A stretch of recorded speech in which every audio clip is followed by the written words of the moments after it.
Well, thank you, Dr. Vincent, and everyone for joining us this evening on Dr. Tonsor, our featured speaker. This is our second KARL Cafe, and we're most delighted to have those two folks from the Department of Ag Economics here at K-State to talk about the post-COVID U.S. livestock industry. Before we get started, I'd like to make a few introductions for folks that are on the call this evening. First, I'm Jill Zimmerman. I serve as the president of the KARL program, and it's been nearly 3 years that I've been back with the program, and so excited. It's been a busy summer despite COVID, and we continue to do some really good things. We've launched a new brand recently, and so a lot of good work. And we're excited about the KARL Cafes. You might make a note, the first Tuesday in October will be our next cafe, and it'll be about civil discourse. So we're really excited about that conversation to happen. I'd also like to introduce my colleague, Susan Sankey. Susan joined the KARL Leadership Program in the fall of 2018 and serves as the vice president. She's a graduate of Texas A&M and most recently served as the general manager of the Kansas State Fair. Brings a ton of talent to the program and helps us accomplish quite a few things. So welcome everybody. Our speakers this evening would be the featured speakers, Dr. Tonsor, a native of Missouri. He joined K-State faculty in March of 2010, so that's nearly 10 years ago. That's exactly 10 years ago. He is extension activities with particular focus on cattle, beef, and swine and pork industries. His broader interests cover aspects throughout the meat supply chain, ranging from production level supply issues to end user consumer demand issues. I'd also like to introduce Dr. Vincent, who's really the thought process behind introducing the KARL Cafe to the KARL family, and so we appreciate him serving as facilitator and featured speaker for our first KARL Cafe in June, and then facilitating our conversation here today. He's no stranger to the KARL program, having served as an ex officio member of our board of directors for quite some time, and I think he's a pretty familiar face with many of those here in the room, or here in, is this a room? What do we call the Zoom room? So Anyway, I've probably missed a couple of things, but we're just grateful for this opportunity and experience, and stay tuned for more KARL Cafes. But I think we will turn it over now to Dr. Vincent and Dr. Tonsor to lead the discussion today. And you guys let us know. Susan's going to manage the chat room, if you will. So if you guys have questions, populate those into the chat room, and we'll make sure that we get those questions asked, or you can raise your hand, or looks like we're a pretty small group this evening. And then as you guys want the slides advanced, if you just let me know, Dr. Tonsor, and we can make that work.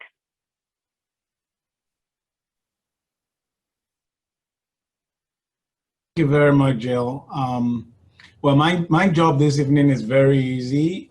Basically just going to invite Glynn to give us his thoughts on the cattle and meat industry, basically the livestock industry in the post-COVID arena, so that we might start thinking about some strategies that, you know, those of us in the business might start thinking about implementing or preparing for ourselves to implement, because this COVID is going to go away, and but what is going to happen after that? And those are the thoughts that Glynn has spent a lot of time working on, and so he's going to share some of those thoughts with us. And then we will do what we do at our cafes, have conversations. You know, if your bandwidth is good and you want to unmute yourself and ask or talk, that will be fine. But I will suggest that we hold off. If a thought idea comes into your mind, just use the chat box to do that. And then once Glynn finishes, we will open the mics for conversation. And those who don't have the bandwidth to talk, you can chat. You can put your comments in the chat box, and we'll make sure that Glynn gets them so that he can respond to them. So without much further ado, Glynn, the floor is yours. Challenge us, push us, tell us, you know, what you see and how you think we should be getting ready. Well, thank you for that. Everybody, good evening. Thanks for taking time to join us. I hope you're not coming here for death by PowerPoint, because I do have, I believe it's 15 slides and no equations. So we're going to try to avoid typical academic death by PowerPoint here. I'm going to summarize what I think has happened, at least so far, during COVID, to sort of set the stage for what I think that might mean for post-COVID. And I'm going to end it with a few questions that I hope set the stage for our broader dialogue and cafe style, as you said. So if you don't have access to these slides, I trust Jill or somebody will get them to you later. So I'll spend less time on a few of them than others. But next slide, please. So the first thing I want to remind us of is there's been 3 main shocks. Next slide. And the first one, some people have already forgot about, which that in itself is pretty telling, because that just tells you that there's bigger shocks that have happened since then. But it is the stay-at-home orders. And it's easy to forget the magnitude of that and what it meant for the meat industry. But here's a little timeline. We started with California on the 19th of March. And by the time we got to the 7th of April, the majority of states, South Carolina was the last one in that story, not all, so you won't find the Dakotas, for example, listed here, but the bulk of the states, and certainly the vast majority of the U.S. population, resided in states that were under some form of a stay-at-home order. Next slide. Why is that important for the meat industry? Well, we don't spend enough time recognizing this, but there's really 3 market channels for the beef and pork products that we produce here in Kansas. Domestically, we have food service, so think restaurants, HRI, K-State dorms, everything in that bucket. And then secondly, we have grocery stores, or more generally the retail sector. And those are not the same in any shape or form. We often kind of treat them as the same, but they're very different. The percentage lean you'll find on ground beef in those 2 channels is a little bit different. You'll find a much higher prevalence of ribeye steak through restaurants where we might be doing business in a white tablecloth setting than you will people that grill them at home. All those statements are accurate assessments of the pre-COVID world, and therefore it's important to recognize that when we shifted to stay at home, we effectively mothballed an awful lot of the restaurant traffic, and with it, we notably shifted individual cut level demand on meat. So digitally, you can raise your hand if you want, but I hope you remember that in April and early May, we were having a lot of pictures, general media pictures, about empty grocery shelves, not having enough ground beef. Ground beef was one of the items, second maybe only to toilet paper, that the average resident was trying to get their hands on to stock up at home. We didn't see the equivalent kind of commentary around high-end steaks. People were still buying them, but there wasn't the same level of comfort in cooking them at home and so forth. So within the beef complex, we actually had a period where wholesale beef prices on loin were on par with round, which is a primary input into ground beef production. That's not normally the case at all. Normally, those are higher valued products that bring a higher price because we, again, white tablecloth demand. So you can see on this chart right here, beginning of March, the percentage of meals for lunch, the blue bars, was down notably. There's a lot of ways to make this point, but meat demand was shifted, and it became much more reliant on retail channel and much less reliant on food service. Before I leave this slide, I'll note on the bottom here, there's a long link to a resource on our Ag Manager website. There's a project called the Meat Demand Monitor. It is supported by the Beef and Pork Checkoff. It's currently housed at Kansas State, and it was launched in February. The data you're looking at here is from that project, and it's very timely launch. It's added to my heartburn because it's another thing to manage during COVID, but it's been a useful tool, and you're going to see that resource used in the next few slides as well. Next slide, please. The second shock we had, so we shifted where consumers are getting their food, right?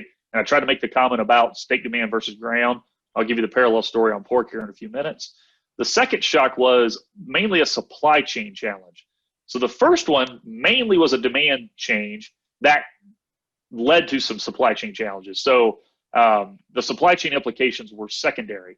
The primary change was consumers changed where they were buying, and then the chain had to adapt, right? We had to redirect where we're sending product.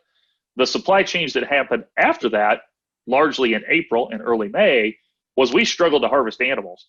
So the whole bottleneck story developed. Our ability to harvest hogs and cattle in particular, chicken a little bit, but much more hogs and cattle, became a real problem throughout April. Some of you might remember big plants like Greeley, Colorado plant, was actually fully closed. Not all plants made the news. Lots of plants kept running, but at reduced rates.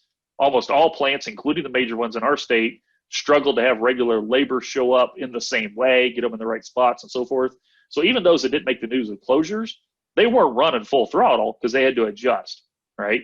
You can't just go in and do 6-foot social distancing very easily in a packing plant. So aspects like that were being implemented the best they could, and it really killed throughput for the packing and processing sector. And that's what this chart's about. Next slide. This is maybe one of my two messiest slides I'm going to show you. This was the bottleneck, and I'm borrowing from Purdue University, is one of the figures you're seeing here that looks like an hourglass shape. I think the visual of this is useful. We have an awful lot of livestock farms. So think hog farms, think feedlots, the last stage of life for an animal where the producers still have ownership. And then we sell into a much smaller number of packing and processing facilities. That's been described as the pinch point in the supply system. And then we have a whole bunch of people to buy wholesale meat products thereafter. In normal times, this sort of works. Economies of scale are at play. That's why we have a smaller number of large facilities that harvest lots of cattle and hogs on a daily basis. But that design was notably stressed during COVID. That's what I'm referring to here as the bottleneck. It led to lots of commentary, specifically the end of April, going into early May, where U.S. residents were talking about a shortage of meat. And there's developing countries that might be used to that discussion, but here in the U.S., that's not something we're used to talking about. So that was front and center, main news, Time Magazine, CBS Evening News, that kind of stuff, front and center of the discussion. So this isn't just an internal U.S. meat and livestock story anymore. It truly became a societal-wide one. And that's important because it sets the stage for some of the political stuff that followed. The third thing that's on this slide, again, this is from the Meat Demand Monitor, is I started trying to track how much meat people had on stock at home, because one of the critical questions when we really squeezed federally inspected cattle and hog slaughter numbers was how much of that strong retail buying demand in late March and early April was product that was stored and people just getting prepared for a rainy day, had it in the refrigerator, had it in the freezer, versus was consumed real quick. The relevance of that was, to the extent that households were stocking up and smoothing their consumption, the implication of that hit on production was not nearly as strong. And I will tell you, we had some survey data as we went, and in hindsight, I think that's exactly what happened. So U.S. households smoothed their meat consumption, in part because they loaded up in March and early April and weren't hurt as bad by the quote-unquote disruptions. Some call it shortage. I really call it a disruption because it was temporary on the availability of beef and pork products they wanted. I think that's really important because the terms we use set the political tone for lots of stuff. And from my perspective, there never really became a shortage. There was a change in the variety and the volume available for a few weeks. But for the average household, it was actually well offset by poundage they got 2-4 weeks before that. We are on par to have more beef consumed per person this year than last year. In the month of May, that won't be the case. But for the calendar year, I fully expect that to still hold. So that's important to recognize and actually to give some credit to the beef and pork industries' ability to crank out production, even though they were stressed like no other in April. Next slide, please. Third shock, and this one is certainly ongoing. The other two have components of dynamic adjustment that are still going, but they're not new, and we sort of know how at least the initial responses played out. We're still trying to sort through what the net meat demand response from all this is. Typically, economists like Vincent and I would sit here and tell you meat demand is going to take a hit during a recession. Meat is a fairly expensive food item. And because of that, people rein in a recession, and they might reduce their demand for meat or certainly might trade down from beef towards, say, chicken. That's the kind of stuff we would normally expect during a recession. To date, we haven't seen that clearly. There's some signals of it, but it hasn't been clear. And I'm at least of the opinion that's partially because of the unprecedented federal stimulus. So the CARES Act was substantial. One of the studies I just completed yesterday showed 85% of the public has received some format of a CARES Act payment. That's a big percentage. And not all of them saved every penny. Several of them put those monies straight to work in different ways. That's fine. That was part of the intent. But I think some of that showed up in the retail demand. The quote-unquote run on the grocery shelves in April was because people either had that check or they were confident it was in the mail coming to them. I'm not saying that's wrong, but I think it's important to recognize that may have bought the industry some time and or masked some of these recessionary downward pressures that might show up in the future if we don't have the same level of stimulus, or if it wanes, or whatever the case might be. The third big question here, and I try to set the stage early, is what's the net effect of retail demand being stronger and food service demand being weaker? Is a really hard thing to sort out with currently available data. That pull down on steak demand, has it been offset by an increase in ground beef demand, yes or no? I'm pretty pessimistic that it has on balance. We can come back to that in Q&A if you want, but that's really important for the viability of each industry, because we don't produce widgets. We produce live animals that give us a whole host of products, and we have historic price relationships on those products that drive the comparative advantage of each private entity, and understanding that net shift is pretty important. Next slide, please. So this is my second messiest one. I try to make the point that we expect a recessionary effect. Going into this, one of the studies that's linked here, if you're really bored and want to read more, is with Ted Schroeder and Jason Lusk. Again, Jason's at Purdue. Several of you probably know Ted here at K-State. And we basically believe the effect of the general economy, so the macroeconomic strength in the U.S., has become a more and more important factor, particularly in beef demand, but more broadly for meat demand. So consumer sentiment and comfort in their finances has grown as a demand determinant over time, and the relative price of a competing meat has declined. So beef should be less worried about pork than it was 20 years ago, but beef should be more worried about consumer incomes than it was 20 years ago.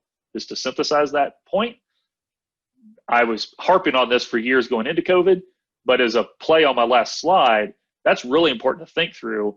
If we're in the midst of a recession that ends up being either deeper or longer than some are expecting, that's an extra reason to be concerned about meat demand.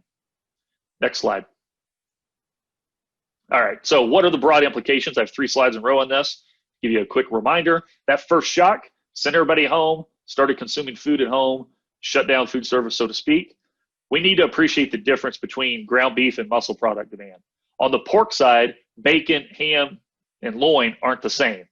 Pre-COVID, 2/3 of bacon was consumed away from home. Things like that. So bacon prices, wholesale prices, plummeted in March because of that. They've come back since then. Digitally, raise your hand if you've ever had bacon on your burger. Most of us have. Now, raise your hand if you take the time to cook both the burger and the bacon at home. Fewer of us do that. Now, Steve's putting his hands up, as we talked about it earlier, and I periodically will too, Steve, but I've got growing boys at home that can help make the full package, of both disappear. That helps with that. But in general, the point I'm trying to make is the add-on of bacon onto a hamburger is much more prevalent through restaurant channel, because they could cook up a 15-pound package and spread it across lots of burgers for different people, and it makes sense. The average resident's not going to go to the trouble of doing both. So you start having those spillover problems, right? So bacon was devalued. It didn't follow ground beef up because we relied on at-home ground beef consumption, not through the restaurants. That's an example of market channel differences being masked. We need to understand that. Most data from folks like USDA doesn't make the distinction between market channel, and that makes it challenging to sort through things like COVID. It begs the question, and this is one I encourage us to come back to in our broader Q&A, is will the U.S. meat industry become less rigid? So I tried to set the stage that we kind of have domestic food service, domestic retail, and export. Several products and interventions and full business models are targeting one of those, not all 3. And that puts you at risk when you lose yours. So at the moment, food service is the one that's been hit by COVID. There's lots of discussion to back off, make the system a little more quote unquote resilient. That doesn't come for free. You lose some efficiencies. There's reason we had the way we had it before that we need to keep in mind. Next slide, please. What are the implications of this bottleneck? What are the implications of using the term shortage here in the US for the first time ever? Elevated social interest. I don't think it's by accident that we had a president's declaration to get assistance into the slaughter facilities. That's not because our president is well known to be well versed on livestock issues. It's reflecting the broader concern about having meat protein available. That political push isn't going to disappear overnight by any means. Secondly, the bottleneck itself led to depressed demand for livestock and reduce supplies in the short term of wholesale meat. Any good economist will tell you, all else equal, when that happens, we expect livestock prices to decline and wholesale meat prices to go up. That wedge has been very controversial throughout the industry, continues to be, but that's what economists would expect. I didn't have much hair before this, but I've probably lost half what I've lost since March trying to explain that. And we need to be cognizant of that, because an awful lot of political efforts underway are motivated by that widening wedge, whether that was quote unquote right or not. To that point, I encourage all of us on here to carefully balance the potential or the possible gains in any changes with the benefits of our peacetime or pre-pandemic reasons we had the system the way we did. There's a lot of economies of scale, economies of scope that drove this industry in its design. A lot of reasons that we have large facilities where we concentrate effort. And it's very hard to add resiliency, that's the buzz term, add robustness, the equivalent buzz term, without giving up much of those economic gains. It's not my job to say we shouldn't do it. It is my job as an economist to say, be careful that you're making those trade-offs without recognizing the trade-off is there. So you could very easily add quote unquote resiliency or planned resiliency and guarantee we have a 10 or 20% higher operating cost system. That has obvious implications for future meat cost and the size of the industry. You can pick up on my tone. I hope those assessments are driven by data and information and not emotion. That's hard to do during a pandemic, but I do think decisions will be better if they're driven by data and info. Next slide. Do I think meat demand will weaken? On balance, I am concerned. So to the extent consumer incomes have went up, it's been due to federal stimulus. I don't think that can go on forever. I personally, this isn't a political statement, but I anticipate future rounds to be lower in amount and or targeted, so they won't have the same magnitude of check received by as many people. So that will dampen whatever boost to meat demand we've had going forward. The whole notion about demand is confused. People still don't understand the difference between per capita consumption and actual demand. I can increase per capita consumption tomorrow by banning exports because we're going to keep those pounds here at home and we're going to consume them because meat's desired. That's not an increase in demand. We would have to notably decrease prices in the U.S. to get those extra pounds to go through the U.S. market. So I can belabor that more if we want, but that misunderstanding is important here to keep in mind. Folks like me still have a lot of work to do to talk about that. On the broader demand front, there's a need for recognition of comparative advantage. I trust Vincent has talked to you about that term in lots of other ways. I'm going to bring it full circle. My view is Kansas and more broadly, the U.S. meat and livestock sector has a global comparative advantage on producing grain-finished beef. Basically, the U.S. and Canada are the only players on the globe that do that with scale today. They give us that taste, flavor, and so forth. And on the pork side, actually have some just pure cost efficiencies. We're large and cost efficient compared to a lot of countries. There's other advantages, but those are two of the top of my list. It's very, very important that we recognize both those industries have become more dependent on exports over the last 15 years. I personally think they need to become even more reliant to sustain their current size and to enable them to grow going forward. But saying that during a pandemic when protectionistic tendencies are maybe at the highest they've been during my lifetime is a challenge. I have not made friends saying that, but I'm going to challenge this group to think about that seriously. And specific to Kansas, that puts things at risk. So Kansas, for example, we're a very big feedlot state, just to pick on that component of the industry. If we shrink exports or make it known we're not going to grow them, it becomes pretty hard for me to run around thinking we need 4 large plants for the next 20 years in the state of Kansas. That has notable economic implications for those that are aligned either directly with the beef industry or those that produce feedstuffs that go into the livestock industry. So those direct and indirect effects are pretty big. Next slide, please. All right, now here's where it gets fun. So I'm going to paint a couple of future scenarios. What does this mean? And then I'm hoping to shut up and maybe Vincent can moderate and push us a little bit. So I want you to consider 2 possible future situations. And we can just think about 2021 as the future here for a moment. So you don't have to think 30 years forward. The first one is doom and gloom. Okay, so this is on a spectrum. I'm trying to paint a really bad picture first. maybe food service demand is permanently weakened. Maybe with that, the relative role of beef steak demand is permanently weakened. If that occurs, or to the extent it does, there's no doubt in my mind that beef loses even more ground to other competing proteins because it has a very high cost of producing protein. And it's lost its steak unique comparative advantage and high-end offering as a main entree, as a celebration meal differential in that story. So that's a doom and gloom point that we need to think through. If U.S. residents continue to be protectionistic in their tone, and that shrinks the ability of cattle and hog producers to export, ultimately, I suggest, we'll have a U.S. livestock sector that better matches the North American population as opposed to the global demand for protein. Our ability to leverage growing global demand would be shrunk if U.S. politics become more and more protectionistic. That isn't good. And then third is a kind of an internal industry assessment. I trust several of you know this. There's a lot of internal strife, largely between producers and packers for both species. Some of that predates COVID. COVID's put that on steroids in many ways. But I could see in a doom and gloom scenario to where that internal strife leads to a net reduction in investment, less R&D effort, less new products are developed, we become less modern, our existing facilities become even more antiquated, so on and so forth.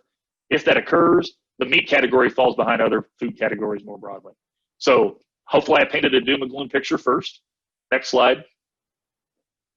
Now this is roses and kisses, so opposite end of the spectrum here. And you'll get the point with the first one to make you chuckle. What if by the time we get to early February, we have an NFL Super Bowl played in front of a full stadium of people? That could reflect a twist and more political acceptance of stuff, maybe even post-election changes and rapid development of a vaccine for 8 billion people, right? I'm not predicting this, by the way, but that's one rose, that'll be one positive. Potentially, with that, food service demand has a renaissance because we're all sick of being home. We've all learned we do better business. We make better sales in person. White tablecloth demand for steak goes through the roof. It kind of mimics what lumber prices are doing now, if you're following that. So that would be good for the beef industry. And moreover, maybe the U.S. public says, hey, we don't want to step back from this globalization thing. I recognize I really like my iPhone and how it's built. Maybe we ought to let those same lessons apply on food as well. And maybe packers and producers become better friends and internal strife dissipates quickly. That's my roses and kisses kind of scenario. So next slide. I don't think either scenario is very likely. I purposely try to give you two extremes because I think there's a whole continuum here. I put here in the text box, I would encourage you to think about where do you and or your business fall on that spectrum. It's going to drive how optimistic and how gung-ho you are on making adjustments and so forth. Let's come back to that in Q&A. But I think that's really important because there's a lot of data and information on specific parts of this industry that will put you at different pieces of that continuum. But where you fall relative to that is pretty important. So you can do well even if the aggregate industry doesn't do well if you really know your comparative advantage. You got to really know it, but you got to recognize all these things. Next slide. And I'm going to end with this one. It's not just are you an optimist or a pessimist? There's also broader points of thinking here. And we need to recognize, in many ways, it comes down to how do you approach an opportunity versus a challenge? Do you see a challenge as an opportunity? Do you see a challenge as a reason to throw your hands up and blame somebody? So go to the next slide. I use this question, and sometimes I get people crossing their arms. They don't like it, but I want you to take it serious, and this is my last one. Sincerely ask yourself, would you rather have 10% of $1,000, which to help us with the math means you get $100. That also means you share 900 with somebody else. Or would you rather have all of a $10 bill? You don't have to share in that case. You own it. Think about the difference psychologically in those two. I personally would rather have the $100, even if I recognize somebody around me gets 90% of the pie. But I'm better off because that pie is bigger, and potentially me and my 9 partners work together to grow it to $1,000. But what I'm trying to highlight is several of the debates in the industry, in my opinion, boil down to efforts to corner a fixed pie kind of mindset. So an effort to get a bigger piece of a stagnant pie doesn't recognize what can be done to change the size of the pie. And I think that is the equivalent of shooting off our own big toes. Not everybody's going to like that I'm saying that, but I was challenged to press this group, so I'm going to do that here. I think some of the internal industry strife can be boiled down to that slide. Next slide, please. That's it. I'll put a PDF of these here. Again, Jill will probably have them. I always include this slide here because I give lots of talks all the time. And when you go to the Ag Manager website, specifically this one, which is my page on that broader website, you'll find a reverse chronological order of these kind of talks. If you find them helpful, if you find general outlook talks or fact sheets or whatever helpful, you'll find them all cross-linked from there. So please take advantage of that. So with that, Vincent, I think I'll stop and see what kind of comments or chat we've stirred up. Well, thank you very much, Glenn. That's a lot of food for thought. So now I'll turn to the group and open us up for conversation. You can unmute yourself or you can write, whichever one is more comfortable for you will be fine.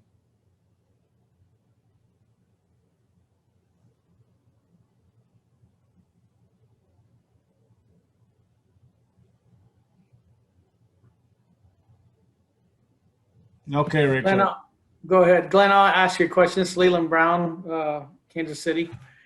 The second to last slide you referenced, do you mind sharing that again?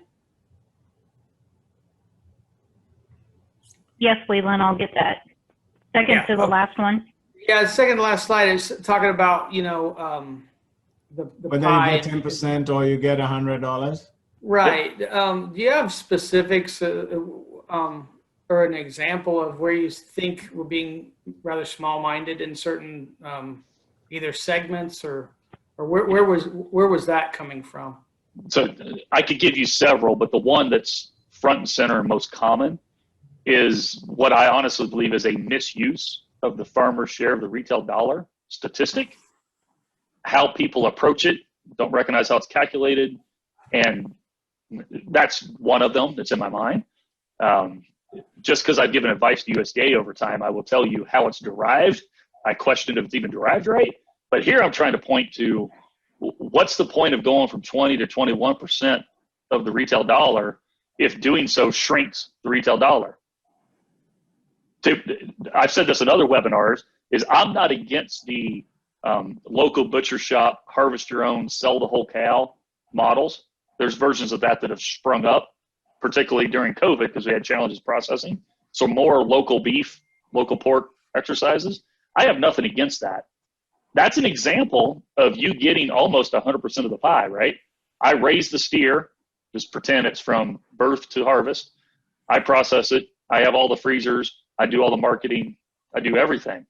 I have nothing against that. What I have a pause on, though, is do you think it'd be the industry's best interest if all 30 million plus head were handled that way? No, I don't. I think we'd struggle to find the home for 30 million tongues doing door-to-door equivalent sales, right? To give you a blunt example.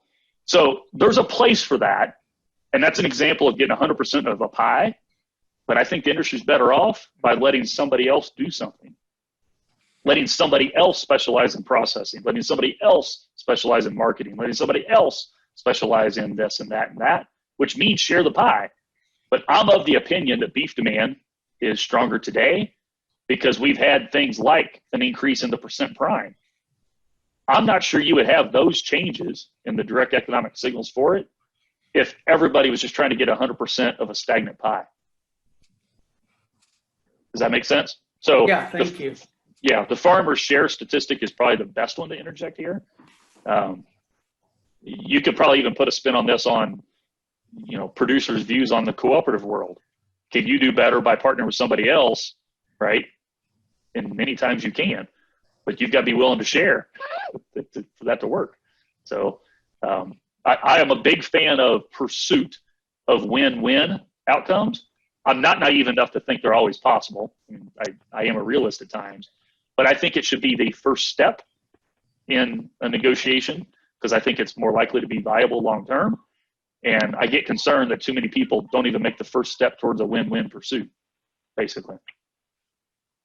And